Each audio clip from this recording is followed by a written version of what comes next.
Alright guys, welcome back. Today we are doing roast in the crock pot, but we are doing a nice fresh spin on it, and so I wanted to bring you along because usually I'm tried and true on my roasts. I do the same thing every time because it works, and it's the Mississippi roast is what I usually do, but we're going to switch it up. So today I am making sage garlic roast. Oh, and it already smells so good. So the sage is fresh from my garden, garlic freshly chopped. It's like chopped, sliced, whatever, because it's just going to melt and caramelize and just get so nice and sweet.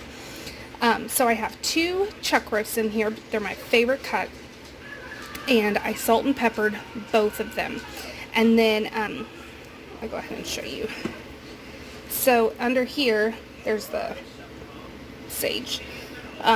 I put garlic, layered some sage leaves, and then did the same thing with the top.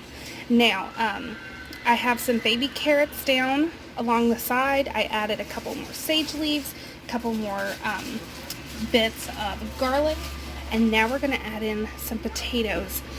These are just little baby potatoes, and I'm going to leave them whole because that's going to make them cook up perfectly with the rest of the dish. If I had chopped carrots or chopped potatoes, I wouldn't put them in until probably 2 hours before. But since these are whole, I'm going to go ahead and just let them go with the roast. And this is kind of like a mesh between my Mississippi roast and crispy sage potatoes, which I don't have a video on that, so if you want a video on it, let me know. They're amazing. So this is what we have so far, and then last but not least, butter. So I have a stick and a half of butter, just because that's what I had laying out already from the freezer. So this is going to go low and slow for about 8 hours on low, obviously. So low and slow on low for 8 hours. And then I'm going to serve this with rolls and cheesy cream corn and mashed potatoes. So I'm going to have mashed cauliflower, but I'm making mashed potatoes and then the creamy cheesy corn to go with this. So stay tuned for the end result. Alright guys, so here is the finished product.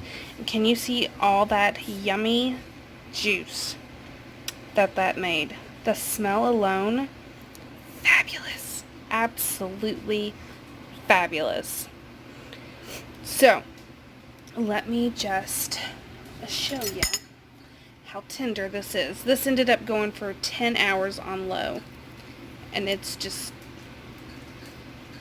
pull apart. And of course you gotta dip it into some of that sauce.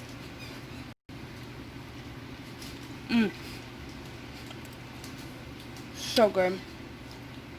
And made with fresh herbs right from the garden. And look at these potatoes. Let me give you a potato.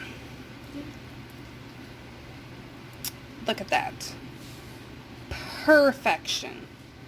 So I hope you guys enjoyed this quick little video. I hope it gives you some ideas on how you can use your herbs, sage especially. It's so good, and it's so different than the normal just salt, pepper, and garlic. Maybe rosemary, thyme would be good in this, but sage, guys, sage. So until next time guys, thanks for watching.